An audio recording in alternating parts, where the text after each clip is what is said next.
Hi, welcome to Spanish.com. Today we are going to talk about something very important. The difference between ser and estar. Why it is important? Because these two verbs are the most important verbs that you are going to find in Spanish, especially verbo ser. Okay, so if you are able to just tell which one has to go in the sentence, you are going to be way ahead most of the people who are trying to talk Spanish as a foreign language. And by knowing it right, you're going to impress people so much. And apart from that, is something that you are going to be using every three, four, five sentences. You are going to use one of these two verbs. So I just ask you, please be just consider that this is very important for what you have to learn. Okay, so we will start with verbo ser. The verbo ser comes from the verb in Latin as essere. Okay, so it's like essence, for instance. Essence is something that remains, okay? While the verbo estar comes from the verb stare in Latin, which has given words like state, which of course is something more transitory. So here we have the main difference. While ser is something that is stable, that is permanent, we can say permanent. Estar is something that is not permanent and that is temporary. Temporary. Okay, this is the main distinction between the two of them. But to make it clear, to make it easier for you, I'm going to go about the main uses of the verb ser and the main uses of the verb estar. And I'm going to do it in a way that you are going to remember. Okay, just stay with me. First, verbo ser. The first letters of all the main uses of ser make the word doctor in English. Okay, so first use, date. Like we would say, es el primero de febrero. That means today is the 1st of February. Is the 1st of February. That does not change. Today is that day. So we stay in that day. Okay. Occupation or profession. Like, for instance, if you say, I am a doctor, yo soy médico. Why? Because normally if you are a doctor, you are going to stay a doctor. You are not going to be tomorrow, you are not going to be an engineer. Okay, so you stay, and that's why we use the verb ser. The verb ser, of course, has different forms depending on the person we are saying. For instance, first person is yo soy, second person is tú eres, third person él es. Okay, that's why here is es. El primero de febrero, it is the 1st of February, and here says yo soy médico. I am a doctor. Like in English, it's, I am a doctor, but it is 1st of February. Okay, it's different. Okay, also for characteristics of the person. Like you say, I am tall. Yo soy alto. Okay. If you would say yo estoy alto, that would mean that you have climbed something and you are here, but later you will be there. But if you are tall, you are going to be told in 2 days, in 3 days, in 2 years. So it's the verb ser because it's something that it will stay. Okay, time, like son las dos. Son is for the plural. Okay, so it says ellos, ellas son, third person plural. Son las dos or es la una. Una is one, so it's a unity, it's singular. Es two, and one, two, there's a plural, so son las dos. Both cases, they are es. And someone may think, okay, why time is ser and not estar?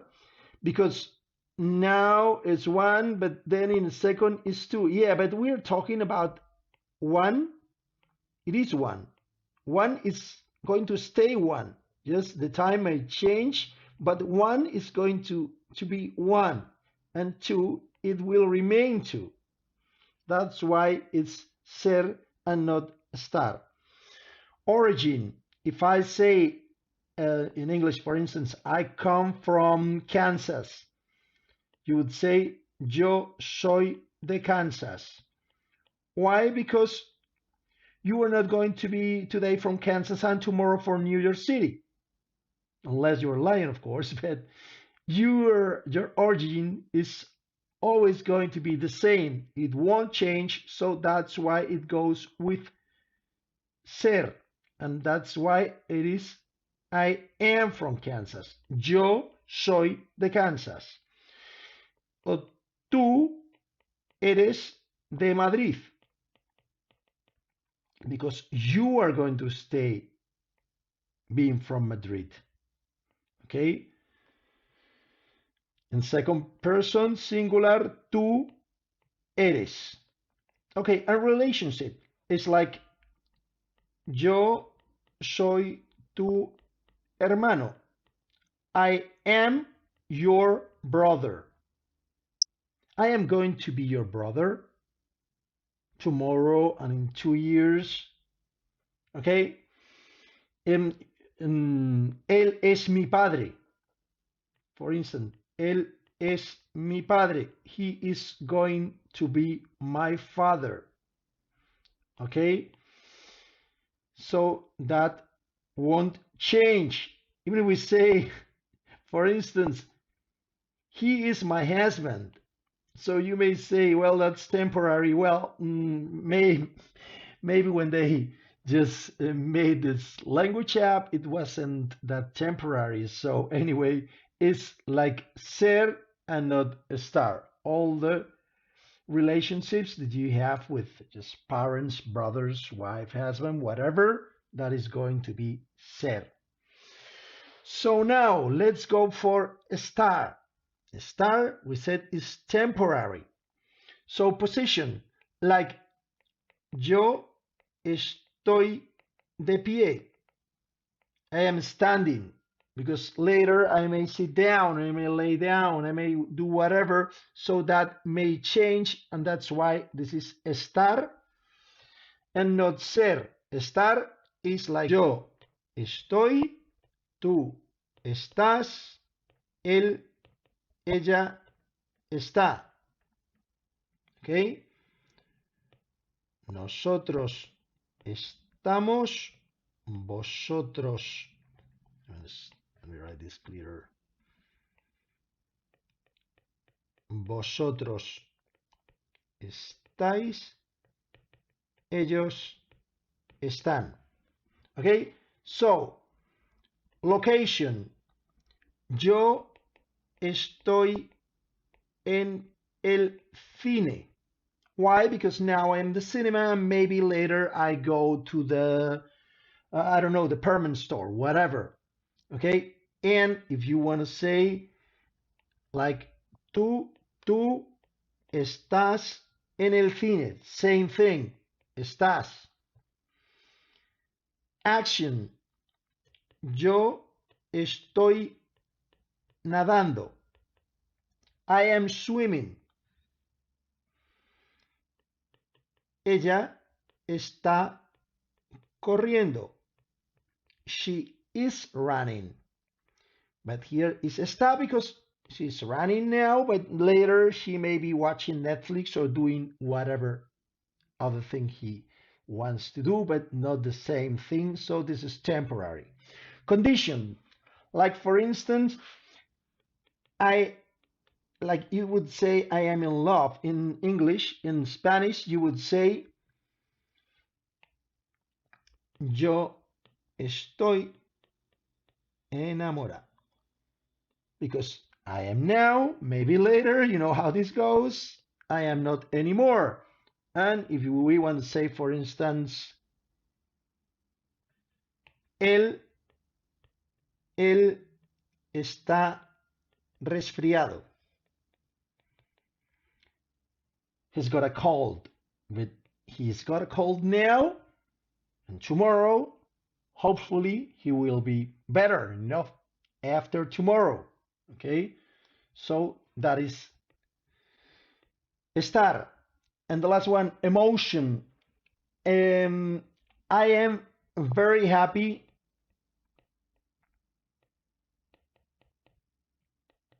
for you.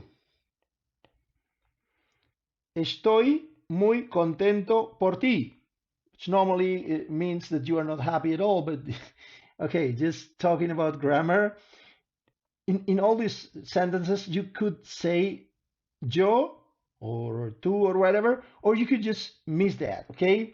So you normally say that when you want to just reinforce the idea that it is me and not another person. Like, for instance, someone says, if I say, tú estás triste, you are sad.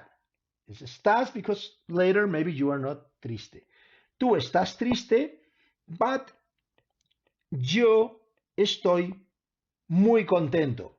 Because that means that it's in opposition to you, who is sad, I am happy. So, but otherwise, normally in many of the sentences, you will just drop that and you would say, estoy muy contento por ti, for instance. Okay? Always, now I'm happy for you. Maybe if you start telling me how good it's everything, I'm not happy anymore. Or if you say, tú estás enfadado, you're angry. I hope that later you won't be so angry and you would start being okay again. But who knows?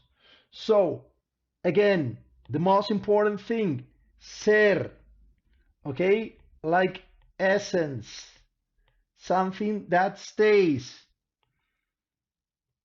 Estar, temporary, like state, the temporal state that will change probably. Okay, I hope you just enjoy that. If you have any doubt or something, you can just tell me in the comments. See you soon.